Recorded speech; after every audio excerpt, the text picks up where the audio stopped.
We are currently facing a wide range of economic and social challenges that significantly impact people and communities around the globe. From income inequality to food and energy shortages, concerns about centralization and control are growing as people struggle to solve these complex issues. At the same time, several organizations and initiatives have emerged to address these challenges. This includes the concept of stakeholder capitalism, the World Economic Forum, and the Central Bank of Central Banks. And as we explore these topics and their implications, it is important to understand the potential benefits and drawbacks of different approaches. It's also important to work together to find effective solutions that promote greater equity, sustainability, and well-being for everyone. So today, let's talk about what Robert Kiyosaki predicts will happen soon, which could change everything. Hey friends, welcome to Capitalista. Before we get to this, please take a moment to hit the like and subscribe buttons down below. And now, let's begin. Let's start with the basics. You see, the Central Bank and Tax Department were founded in the US in 1913. There is a belief that a progressive income tax is needed for communism to spread, and some think cutting off the Keystone XL pipeline led to high inflation, which negatively affected the poor and middle class. Since 1971, there have been many changes in income inequality, obesity rates, incarceration rates, divorce rates, and debt levels since the US got off the gold standard. Meanwhile, the World Economic Forum was founded in 1971, and it aims to create public-private partnerships to improve the world. But some believe its goals align with Marxism.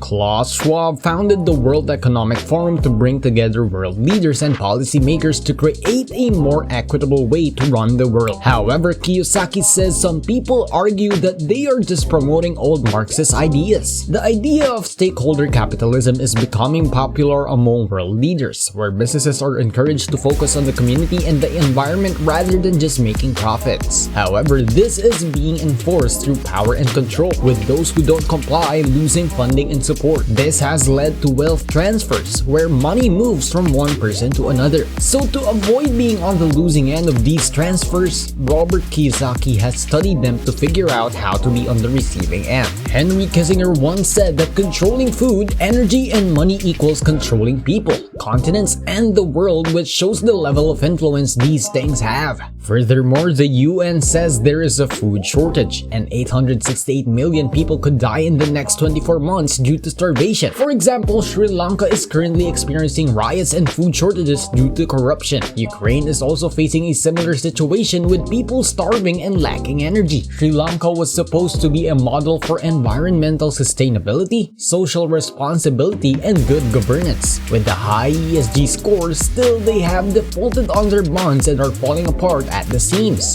They are broke and unable to borrow more money, which means they cannot afford to import any energy, resulting in a complete lack of energy. This is a crucial understanding of the current world of centralization and central planning. Central planning often fails due to insufficient data and the inability to effectively manage large groups of people. Despite this, organizations like the World Economic Forum, World Health Organization, and World Trade Organization attempt to do so. At the top of the organizational chart sits the Bank of International Settlements, which is the central bank of central banks, followed by various think tanks. The World Economic Forum and the Club of Rome are policy makers who influence governments to enforce their ideas. This is largely controlled by bankers who use organizations like the BIS to disseminate their ideas through think tanks and then to the government enforcers. At the bottom of this hierarchy, Kiyosaki suggests that the people are subject to their decisions. Individuals like George Soros run this show and mingle with influential people at events like Davos. They advocate for ideas such as cutting back on energy and eating bugs as a more sustainable food source. The UN even released an article titled "Why It's Good to Be Hungry," suggesting that starvation is necessary for certain jobs to be done.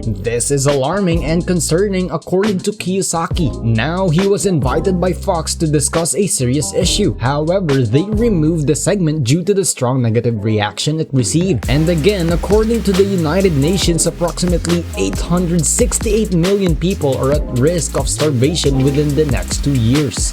This is a very concerning situation, as we have seen in the past that Marxism has led to catastrophic consequences such as the deaths of millions of people due to starvation in Russia and now China. We are facing a potential crisis of almost 1 billion people starving. Therefore, we must work to increase food production and supply. Unfortunately, some countries like Holland are shutting down farms and preventing the growth of crops and livestock, which is causing protests. This is happening at a time when we need more food to be available, especially in the United States. Farmers are being paid not to plant on some of their lands due to environmental agreements like the Paris Accord. And despite their request to plant more food, the government denied it in line with the accord. When President Biden rejoined the Paris Accord, growing food in certain areas became impossible due to the climate change concerns. This has caused protests all over the world, especially in Europe, where there is an energy crisis and dependence on Russia for natural gas. However, natural gas is needed in Europe to make fertilizer and process food. A kitchen staff group mentioned these 3 important things: food, energy, and money. The topic of discussion was the central bank's digital currency for the greater good. Some believe Americans must sacrifice and suffer to defeat Russia, but the money supply is the Achilles heel, and Kiyosaki thinks central banks are part of Marxism and communism. Many Americans are uninformed about this because communism went underground and entered universities in the 60s. College-aged kids' viewpoints were changed, and they've now moved into media and government. The unrest began in the 60s during the Vietnam War and continues today. Furthermore, Robert Kiyosaki references TikTok, which is causing problems and is owned by a Chinese company. Moreover, the EU is facing financial issues, including the possibilities of countries breaking away. Germany used to be a major producer but is now importing energy due to high prices caused by shutting down their nuclear reactors. And despite having access to shale gas, European countries are not using it. When people can't feed their families, they become angry and protest, as we've seen with farmers using tractors to block roads in Canada. Some have even been arrested but were eventually released due to pressure from other farmers. The city has been filled with manure and airports blocked, and now even fishermen and farmers are joining in protests by blocking ports and military bases. This movement has spread to Poland and Germany as farmers unite in their cause. The protesters are concerned that there will be no food for anyone without the ability to grow food. This is more than just a fight for freedom of speech or assembly, as the ability to pay for these things is also crucial for true freedom. Some believe that Marxism's solution of eliminating private property and human desire would lead to happiness. Still, this idea is being challenged by those who believe that the drive to work and achieve is part of human nature. No one else has something that you don't have. People think there's a perfect society, but they don't understand human nature. Kiyosaki believes the real struggle is between individuals and groups trying to control and remove their identities. This is like communism, but it's called free market capitalism. And the most important thing is that we fight for our freedoms, especially since during COVID, doctors were being censored and people couldn't speak up. It's terrible what's happening. We fight for our freedoms, not just for capitalism. Kiyosaki then says that if you want to be a Marxist or live your life your way, that's fine, but don't take away other people's freedom. And now I want to know what you think about what Robert Kiyosaki thinks of the state of the world today. Let me know in the comment section down below. Thank you for tuning in to the end. We appreciate your support and hope you enjoyed the video. Don't forget to give us a thumbs up, hit the subscribe button, and turn on notifications so you never miss an upload from us. Your engagement helps us bring you even more exciting content in the future. Until next time, and take care.